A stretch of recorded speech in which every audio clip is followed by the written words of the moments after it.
Good morning and welcome to your Financial Empower Hour. This is Jason Cryderman with Great Lakes Investment Advisors.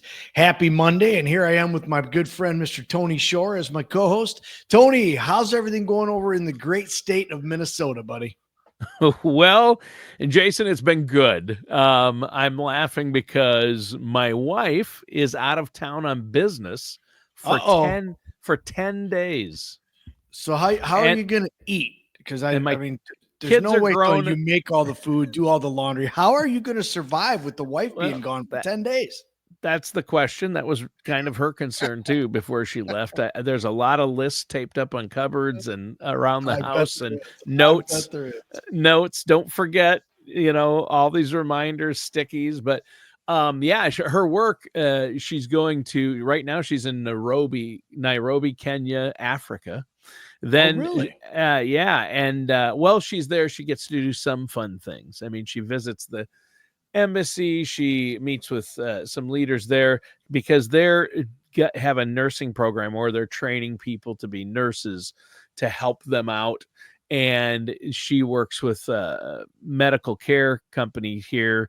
And she's the senior or the director of recruiting. So her and Okay. this organization called Worldwide, and there are a couple others, go over there and they spend about a week there and she'll come back with probably 50 people that'll come over and work because it's hard because they can't find enough here to CNAs to do that type of work with elderly, So that's what she does for that company is Yeah. recruiting. Yep. And so now she's over in other countries Yeah. recruiting for CNAs. Nurses. Yeah. Because there aren't enough CNAs willing to do that. The pay for CNAs isn't great. I think they finally made a law. I mean, it's from state to state, but used to be like $15-16 an hour. Now they have to pay $20 an hour, but that's a thankless job because it's kind of the starting point for nurses and the lowest on the totem pole, but you have to change, help these people bathe, go to the bathroom, Sure, eat, absolutely. get them in and out of bed. I mean, it's long-term care work, right? Yeah. And some people have a real heart for it. And both my son and my daughter have done it. And Okay. they both have been certified CNAs and done that work because of my wife. And I think that was really good for them. And Adam is still somewhat involved, but he's in the medical field. But then she goes to Dubai to do the same thing. Wow. Because there's Now, a lot does of she come home at all and have a break in between, or does she go straight No, from? she's going from Africa to Dubai. It's a total of 10 days, so half and half. Okay. But here's the deal. I'm home. You mentioned eating. The punchline here is Getting dressed, eating, like laundry, I'm asking you, though, is it wrong, Jason? I want to ask you and our listeners and viewers out there, is it wrong to order pizza delivery every single day of the week? Is that wrong, and then eat it the next day for lunch? I don't know if it's wrong, but right there, I don't know if you need to order it every day, Tony. If you ordered it tonight and you order enough, you probably could have that for 2 or 3 days. With nowadays with microwaves and with air fryers. I mean, air fryer, what an invention having an air fryer. It's so for a minute or two, and there's that's exactly what I did though. Yeah, and I don't think there's anything better than cold pizza. I mean, if you're going to go with pizza, a cold slice for breakfast, slice of cold pizza in the morning. Yep. I love that. In fact, to be honest, that's what I did. We on Sunday, it's the first day I've had. She left on Friday, but Saturday I was with my parents and with my son. But Sunday was the first day. No kids, no wife. Just the pets and I actually, for the first time and since I can't remember, just watched football, ordered in pizza, and I ordered the biggest they had. And so I'm eating pizza the next day. There you go. So your grocery shopping for the week was just a lot of takeout to go pizza, and now you're all set. No, it'll probably happen once again before she's back though, and maybe in some 10 Chinese. days, I'm sure it will. I'm sure it will. And any of my listeners and viewers that hear Tony and I talk about food, they know Tony loves pizza. Tony loves his pizza. I do. Yeah. So I'm guessing out of 10 days, there'll be at least 2. You got to let me know at the end, Tony, at the end of the 10 days, how many times. I guess there's going to be at least 2 deliveries or takeout of pizza. There'll be one of Chinese. Yeah. There may be one good day of just like a burger, a chicken sandwich or a burger and fries. There might be that, so I can see it. I Jersey can't wait Mike to hear after 10 sandwiches days. at least 1 or Oh, 2 days. Yeah. can't go wrong with Jersey Mike's. Nope. Nope, you cannot.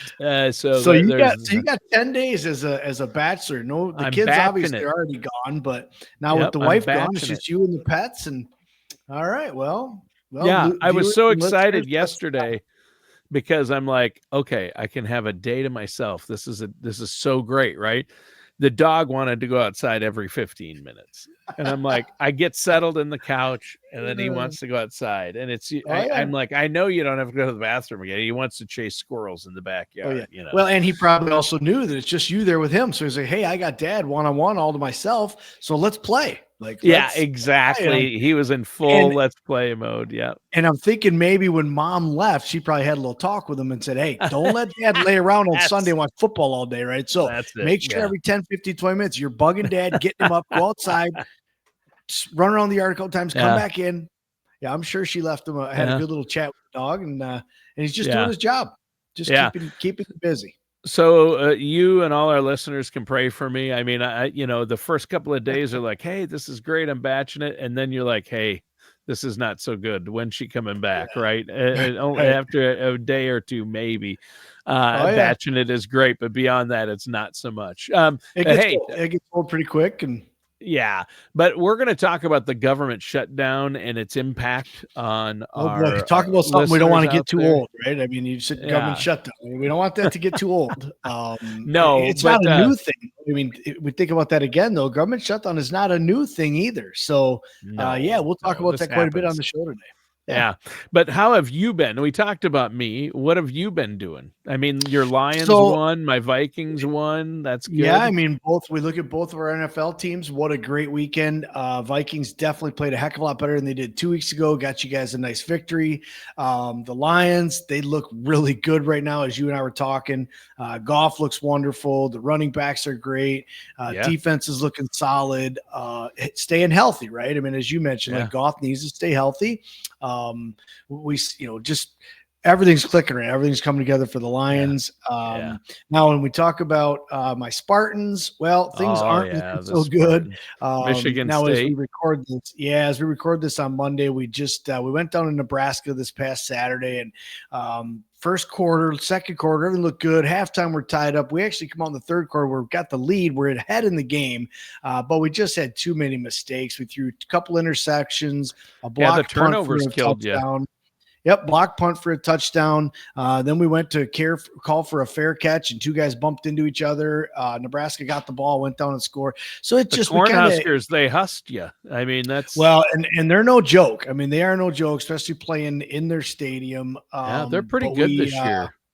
Yeah, they're pretty good, pretty solid. So anyhow, hopefully, this week we're recover and wipe off the wounds. And Saturday is homecoming down in East Lansing with Lexi going there. As you know, we'll be heading down Friday night. We have a varsity Meridian game this Friday night that I'll be announcing. And then right after that, Amy and I and Josie and Carson, we're going to jump in the vehicle and head down to East Lansing. We have a noon game on Saturday. That's our homecoming game. It's against UCLA, I believe, which I don't know if you saw that game. UCLA was 0-4, and they went and they beat Penn State. And Penn State was ranked number 7 in the country, I think. They hadn't had a loss. Yeah. They hadn't had a lot. Yeah, so we'll see. That's who we got. Again, by time this huge upset. Yeah. And by the time this show airs, everybody's going to be like, well, yeah, we already – Jason, you already won or you already lost or whatever it is. But as we record this show on Monday, we don't know yet what the week holds. So hopefully John Smith and the Spartans can go back this week, get a lot of good practices in, stay healthy, clean up. I mean, we just need to clean up some stuff, right? Some passing was brutal. Some coverage was brutal. Mistakes here and there, special teams, two big turnovers that led to touchdowns of special teams. So we'll see. I still got a lot of faith in the Spartans. We got, like I say, homecoming. Then we got one more away game, and then we got a big game. It's our in-state rivalry, Tony, where it's Michigan State game. Oh yeah, that's a big one. State game this year. It's a big one, and it's at East Lansing this year. So very excited. Looking forward to that. But again, can't look too far ahead, right? One game at a time. But yeah, other than that, we've been really busy with the kids. Carson's really, really busy into football right now. His team's doing absolutely wonderful. He plays and on his dad's the announcer. You're a game announcer for. Yep. So he plays on the team? 7th grade team, and they play on Wednesday nights. His team plays at it was the early game, usually about 4:30, 5 o'clock is kickoff. And then after that, the 8th grade team, Meridian 8th grade team plays. And so I announce all the home games, 7th grade and 8th grade. And then I also announced for Meridian the JV games and the varsity games. So last week was Wednesday for Carson, the 7th grade and then 8th grade. And then there was a home JV game. So I announced that game.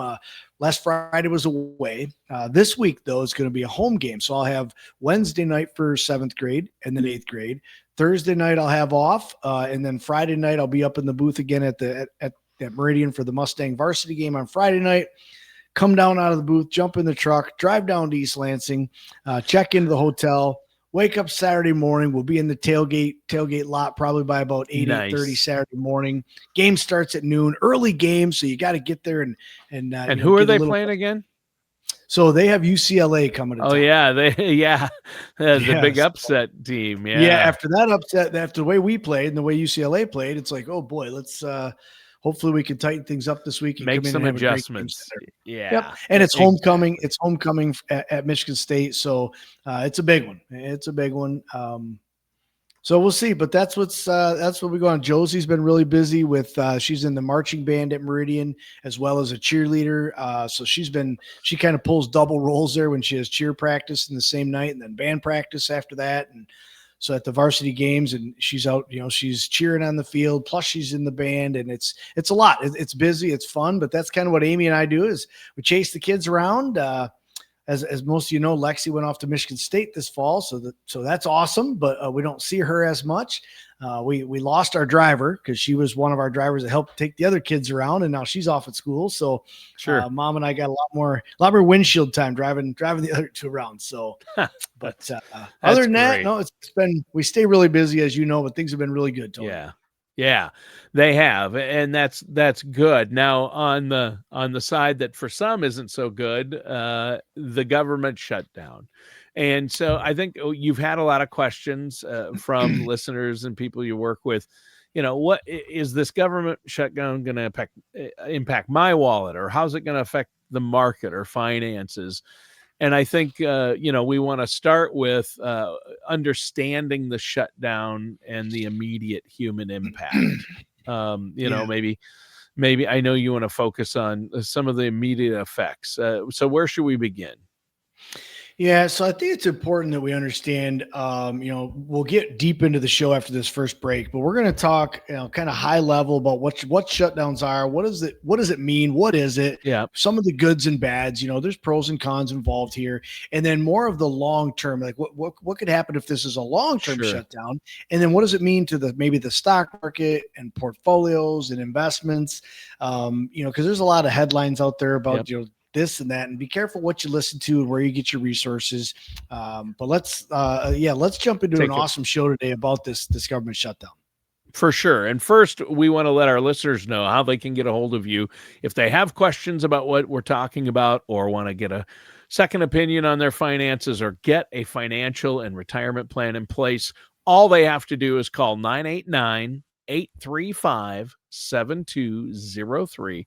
That's 989-835-7203. Set up that and no charge, no obligation consultation. And this is your Financial Empower Hour. I'm your co-host, Tony Shore. I'm here with Jason Cryderman. So, Jason, let's start with the first question people might have. What is a government shutdown? So we're all on the same page. Yeah, so government shutdown it's interesting, first of all, but it really occurs when Congress fails to pass the appropriation bill or a continuing resolution to fund what they call discretionary government operations. So it's important to point out when we talk about the government and their bills and their spending, they have what's called essential and non-essential. So it's really what's called an essential versus non-essential divide. And it's only the services that are critical to national security or the protection of life and property that continue to operate fully. So government shutdown doesn't mean everything stops, but it does mean that there's a lot of things that slow down or completely stop from a governmental standpoint. And this is federal government that we're talking about. So we're not really talking about state governments shutting down right now at this juncture. But, and there's some big impacts. First of all, after we define what it is, it's shutdown of certain programs. Let's also make sure I tell my listeners and my viewers, this is not the first time we've had a government shutdown. Right. If we look at the data since 1976, there have been 22 shutdowns. Wow. These shutdowns have averaged, so I'll talk about a little bit about the market. They average just 8 days. So since 1976, 22 federal government shutdowns have averaged just 8 days. And then let's talk real quick about maybe the outcome on the stock market. Historically, the S&P 500 has posted an average 12-month return of 12.7% long-term average after a shutdown.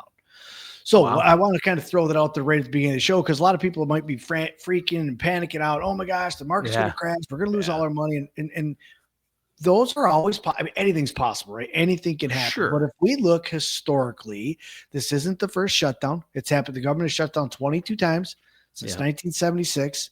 And how has the market performed during and after a shutdown? Well, the S&P average after a shutdown, the 12-month following average is over 12.7%. So just to kind of, I guess, maybe calm down some of the fears and jitter and, the noise we hear out there, is I don't think the world's coming to an end. Right. I do think we're going to see some shutdown, and a lot of this is necessary, right? I mean, sometimes it's good I call it a timeout. We talk a lot about football in the first segment. How many football games do we watch on TV where they don't call a timeoap? Well, not very many. At some point in time they do. And they take a break, a little break between the first and second quarter. They take a halftime break. They're going to take all kinds of breaks. Why do they do that? To kind of readjust, pull back together, time out, figure stuff out. So this is really what I call a government timeout. I don't like the word shutdown. I think it's more of a timeout, right? And maybe the way things have been heated and political and everything this year, maybe a timeout's not a bad thing, right? A timeout to dial the right and the left apart from each other, dial things back a little, settle down, maybe settle down some of even the emotion from consumers, right? All and the rhetoric, and the emotion. Rhetoric and what you hear on TV and Facebook and all this social media stuff. Yeah. Maybe this government timeout will help everybody slow down and step back a little bit from that. And I really think, most times when you come out of a timeout, it's a good thing. And the government has proven that. So we do have it's basically the impact is on the federal workers. That's the direct financial hit. So we're going to have what we call furloughed employees, Tony, and then accepted employees. So furloughed employees, those are what the government considers non-essential employees, and they're sent home without pay. They're furloughed. Typically, they do receive back pay once the shutdown ends, but the immediate loss of income is major and could cause liquidity of stock, and many live paycheck to paycheck. So they might be liquidating holdings inside their portfolio during this time to pay the bills, right? To have the money that they might have to go without. So that's important to understand what a furloughed employee is and what they consider non-essential. And then there's the accepted employees. These are what the government considers essential personnel, like TSA agents. This is a big one. Air traffic controllers, military personnel. So Lexi, my daughter, this past Friday, she took a flight out to New York with her boyfriend. They stayed the weekend out in New York with his sister, flew back. One of my concerns was, with this government shutdown, how's that going to affect air travel?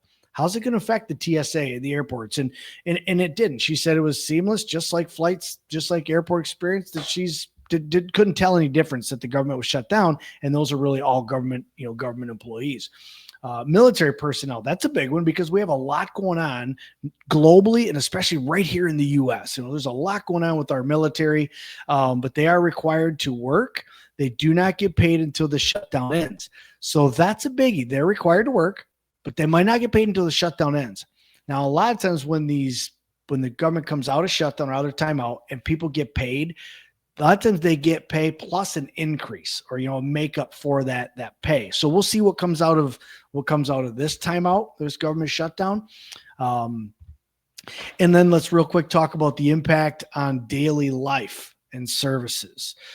So we are going to have what we call closed or limited services. And those are things like national parks and museums. Those are often closed during shutdowns. Many government offices, like those handling passports, certain benefits, most of those will close or be severely limited. So people trying to get a passport are thinking, gee, I need to get that could cause an inconvenience, could cause a delay because we are going to see some, a lot less workers, if not no workers at all in those types of departments. Transportation, again, is a big one. Air travel remains operational. TSA, air traffic controllers, those are considered essential. So we really won't notice a timeout or lack of federal employees there. But the lack of pay can lead to morale issues and staff shortages and could potentially cause delays because, again, they're still forced to work, but they're not going to get paid right now. So in 2 weeks, they might not have that paycheck coming in. And then if this timeout stays delayed even longer from the government, they could go 2 to 4 to, they could go with 1 or 2 pay cycles or more with no pay, yet they're still required to work. So that forces them. First of all, you're upset, right? You're disappointed. You're upset. I don't want to go to work if I'm not getting paid. And then obviously I got bills coming in. And so now I'm getting frustrated. I'm getting emotional. I might have to sell some things. I might have to be late and get some fines or penalties for not making my payments on time. So it can cause a lot of, a lot of turmoil, a lot of chaos. Yeah. And I know that, they're asking the downside of a government shutdown. The immediate impact is really felt by federal employees, and we feel for them. It can put them in a bad situation. And that's why, there are things that can be done, and hopefully they're working with a trusted financial services professional to help them from making emotional decisions, tapping into their TSPs or retirement accounts, things like that. Yep. To get by, you want to make sure you do the right thing and do it in the right way. That's huge. And, TSA lines might get longer because they might not be getting they have to work. They're essential workers. Correct. But they don't get a paycheck during this time period. Mm-hmm. So they might miss a paycheck. They're going to get paid, but it won't come immediately until the shutdown's over. So some call in sick, some, don't show up because if you have to be there and you're not getting paid for 2, 3, 4 weeks, you might just don't take your job as serious maybe, or you just don't do as efficient or as fast. And that's the concern. I'm here going through the motions. If you're not going to pay me, fine. I'll be here, but I'm in no hurry. Yeah. So you might see some government slowdowns because of that. But we're going to get into more how this affects other things, maybe the broader economic impact. But first, let's give away some copies of your book, which is called Empower Your Retirement. Jason, great book. It's full of great information on financial planning, retirement planning, investing, so many great things in there. And we're going to give away 10 copies. The next 10 people to contact your office and request a copy will get a copy mailed to them at no charge. You don't have to pay shipping. There's no obligation. This is a great book. It's an actual book sold on Amazon. It's called Empower Your Retirement. And all you have to do is be one of the next 10 people to request it. But you do have to mention that you heard about it on the show, whether it's the YouTube video of the show, you listen to it on a podcast, or heard us on the radio. Just mention that. 989-835-7203. That's the number to call. It's 989-835-7203. And this is your Financial Empower Hour. I am your co-host and Tony Shore, and I'm here with Jason Cryderman. I was excited to get to Jason's name. I almost just skipped my own because Hey, that's it's all nobody about can forget Jason. about you, Tony. Nobody This can is forget your about show, you. Jason. I'm along for the ride, but I love it. Thanks for having me along. And we're talking about the government shutdown. What do you want to touch on next? Yeah. So again, real quick, as I talked about in that last segment, just let's reiterate: government shutdowns are not new. Since 1976, there's been over 20 government shutdowns. I like to call them a timeout because every government shutdown has not been a permanent shutdown. It's been temporary. Every single government shutdown has been temporary. The government ends up opening up again. They only average about 7 to 8 days. So maybe a week, a little less than a week, maybe a little more than a week. That's not really a big deal. Hopefully it's a positive timeout that they can come out of this timeout and move forward in a positive fashion. So, and historically the stock market, when people are concerned about their portfolio, historically the stock market has done very well in the 12 months following a government shutdown or a government timeout. But let's talk about, in this segment, Tony, what people are thinking about when they hear government shutdown, and they're thinking about financial assistance programs. They're thinking about, gee, what about my Social Security? What could happen to my Medicare, Medicaid payments? What about things like SNAP, WIC, nutritional assistance, food funding? What about loans and housing? Those are all directly or indirectly impacted by the federal government. And so, and those impact millions and millions of people on a daily basis. So let's kind of break them down real quick. Let's talk about Social Security and Medicare, Medicaid first. Sure. Okay. So checks will continue. The benefits for Social Security, Medicare, VA benefits, disability benefits, those they generally continue to be paid because that funding is mandatory. That's not an optional funding. That's a mandatory funding. That's and it's good actually news. It's really good news, and it's authorized outside of the annual appropriations process. And that's again important because a lot of this government shutdown has to do with disagreements or discrepancies within the appropriation process. And so this timeout or the government shutdown should not in any way negatively impact our Social Security payments, our Medicare payments, our Medicaid payments, VA benefits. Those all will continue. Those are mandatory. So that is comforting. That is really, really good for people to understand, to know and understand. You should not in any way see a hiccup in any of those types of payments. Okay. Yeah. Customer service and processing delays. So a customer service, first of all, is one of the most exciting, enthusiastic things we all get to deal with on a daily basis, right? Because we all get phenomenal customer service everywhere we go, everywhere we call. Customer service is always the greatest, right? No, It's not. It's not. Customer service has unfortunately in this country, and I think, the travels I've done, I mean, customer service just it's not what it used to be. It's not service, right? It's a customer headache. It's a hassle. It's a pain. And I think it's for both sides. It's for the people trying to get good customer service, as well as the other side trying to give you the service. And it's just, unfortunately, dealing with customer service is not a fun thing. But that is considered from the government aspect a non-critical service at the Social Security Administration. And so that often stops. So what that means is people calling into Social Security, people calling in about Medicare, Medicaid services.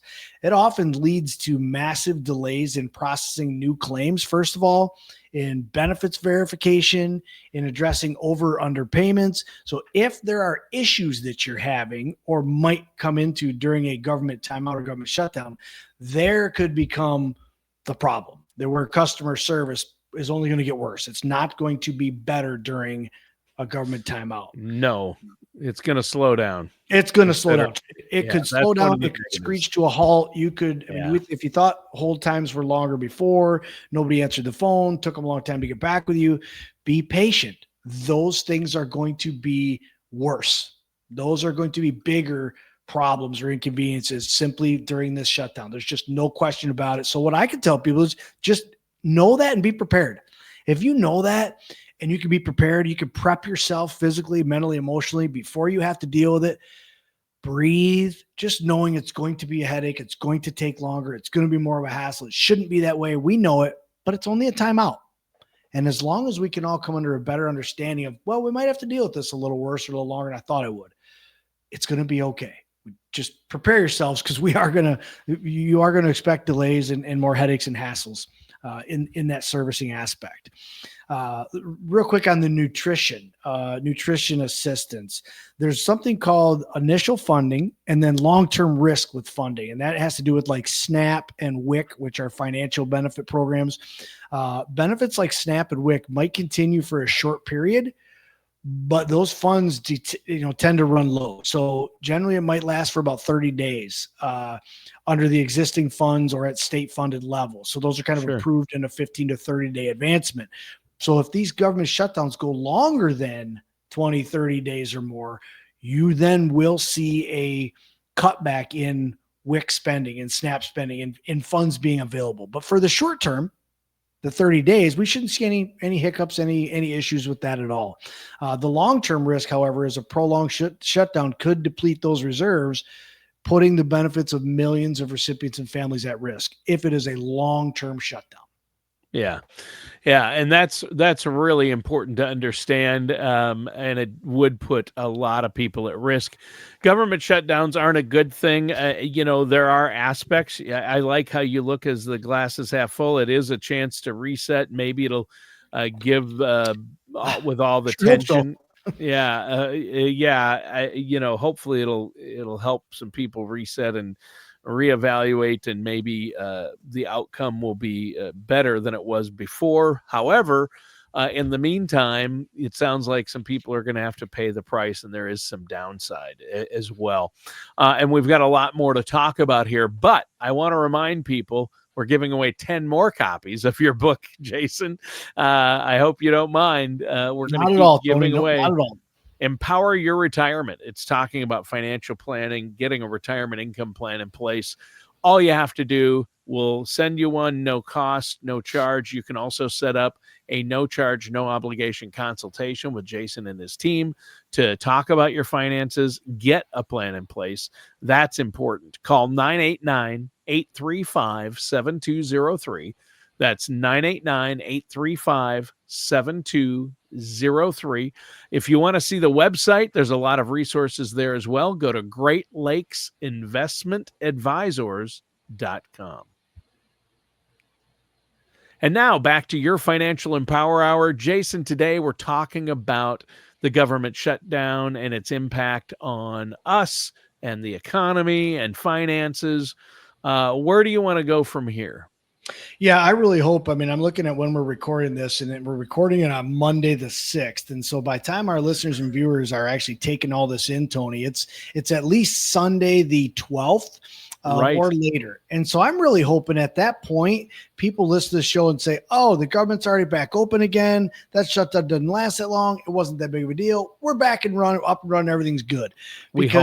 We really hope that, right? We don't want long-term. You definitely don't want long-term. The average government shutdown since 1976 has only been like 8 days. And it's happened 22 times. The government has shut down since 1976, and it's been just over a week. So hopefully that's the case again at this point, but it definitely could be a heck of a lot longer and draw out a lot of these potential pains. And the longer the government is shut down or in a timeout, opens up a lot more possibility for pain. And that could happen too. Severity. One of the more recent shutdowns was 35 days. Yes. That was, I think, one of the longest in history, and it happened not that many years ago. Not that many years ago. So that's recent history, right? So we definitely don't want that to happen. No. We hope for the shorter of, but there's going to be some impact. Some other impact that I think is going to be is we're going to see probably is loans and housing. So small business loans, when small businesses go to get a loan, like for example, if I wanted to purchase another business or something, I need a loan or buy a building, I would go to the SBA, Small Business Administration, or the banks that I get my loans through, run it through the SBA. Well, the SBA often halts the approval of new small business loans and loan guarantees during government timeouts or government shutdowns. So any small business looking to acquire a loan, probably not going to happen. Probably going to be delayed for at least the time frame of the government shutdown, maybe longer. That directly impacts entrepreneurs and business growth, which can have a very drastic impact on the overall economy. And then mortgages and housing. I mean, we're just finally seeing interest rates start to come down on mortgages. Housing prices, I think, are still pretty darn high, but federal processing of federal loans like FHA, USDA, VA guaranteed mortgages, those can be significantly delayed, and that will impact housing closes and real estate markets even further. So, those are things I think we all hope are shorter term than longer term in the timeout, the government shutdown. And of course, we're going to see some impact on the financial markets too. I know we want to touch on that. I want to talk about historical market reactions, which is more short-term volatility. I want to talk a little bit about fixed income and credit rating, because that kind of goes back to mortgages and loans, and then some sector-specific impacts. So when we talk about historical reactions to market short-term volatility, we're talking about muted long-term impact. So historically, shutdowns are treated as political noise, right? Rhetoric, political noise. The stock market has often seen only short-term volatility or minor sell-offs, but really has largely recovered very quickly. And corporate earnings are primarily the long-term driver of the stock market. So historically, most of these stock market shutdowns or timeouts have been a good thing long-term on the stock market. So I think that's something people don't have to worry about, don't have to pay. Now, could there be? Yes, there could be negative impact on the stock market or certain companies or corporations or sectors. But for the most part, I think it's going to be it could be, or historically has been positive long-term. So the investor psychology, though, is we want to caution our listeners against making emotional, drastic portfolio changes based on this temporary political event. So don't go sell the farm. This is not a time to panic and go all in or all out. Stick to your plan. You should have a plan. Your plan should be diversified. As my book says, Tony, plan for the best, prepare for the worst. My clients are not calling right now panicking. I'm not calling them panicking. We're not hitting the red button. It's, hey, we built the plan. It's designed to weather all storms. We're going to get through this. Stay diversified. Stick to your plan. Review your plan. Look at areas of tweaking and adjusting your plan. But please do not get over emotional. Do not make drastic portfolio changes, especially that can be long-term or permanent in a short-term situation. Yeah, there you go. And so obviously, I really think it's important for people to understand the impact. We talked about the impact on markets and the broader economic impact you're talking about. Obviously, long-term government performance. Nobody wants this to go on and on. So you gotta stay disciplined and stay focused on fundamentals. But I think the key is you have to work with a trusted financial professional who's a fiduciary and have a plan in place. Like if you're in retirement and you're worried about this affecting your benefits or something you're doing, do you have a financial plan in place? Where is your money allocated? And if you're working with a trusted professional like yourself, you and your team, it's not going to be a problem. Or if you're younger and still in your working years, maybe you're one of the people who is, furloughed right now, or not working. Make sure you talk to a financial professional about, your savings, your investments, and how and when to use those, right? Yeah, I think that's key. And we talk about it all the time on the show is have a plan, right? I don't care if you're 18 years old or you're 38 or 68 or 98, have a plan. It's usually your plan is usually more solid if you're using a trusted professional, a fiduciary advisor like myself or another member of my team that's in the trenches. This is what we do for a living. This is our jobs to help you. But some people are do it themselves and they do just fine. But have a plan. Our tagline is plan for the best, prepare for the worst. Your plan should not only be built for the best of times, but also the uh-ohs and the worst of times, like maybe a government timeout or government shutdown, maybe a prolonged government shutdown. What have you already done proactively in your plan that's prepared for this? So you don't have to all of a sudden knee-jerk react and panic and make drastic decisions during these times. So have a plan, review your plan. Now's a great time to sit down with your fiduciary advisor and review and just say, hey, are we ready for all this? If it's only 5 days, what happens? If it's 50 days or a year, what are we going to do? If these income, what have we done in our plan already? Are we prepared for this? And what do we need to do to adjust, to tweak and adjust our plan rather than make drastic overhauling decisions? Because this is definitely not the time, Tony, to do something like that. Yeah, no, don't panic. That's never the time to Yep. let emotions play a part. It's hard when there's upheaval. So, listeners out there, make sure that you give Jason and his team a call to set up that consultation, and they can help you out. It's very easy to do. All you have to do is call 989-835-7203. Again, that's 989-835-7203. And to learn more about Jason and his team, keep listening to the show. You can listen to past shows on all the major podcast sites or right here on the radio. You can watch the YouTube videos because Jason and I are lookers. We've heard that before. That's important. But you can also go. Tony, let me clarify that. What I've heard is that we have a face for radio. That's what they say. That's what they say. I assume that was a compliment. Once we got on YouTube, and now you can see us all around the United States, all around the world on YouTube. I don't know if they said we are lookers, but I still probably not. Yep, you guys definitely have the face for radio. Yeah, probably not. The camera adds about 100 pounds. That's what I tell people. But you can go to the website. And a lot of gray hairs too. The camera adds gray hair. And apparently removes some hair, right? My receding hairline. Indeed, it does as well, Tony. But they can also go to GreatLakesInvestmentAdvisors.com to check out more information. So, great show today. Listeners and viewers, thanks for tuning in. That does it for today's episode of your Financial Empower Hour with our host, Jason Cryderman.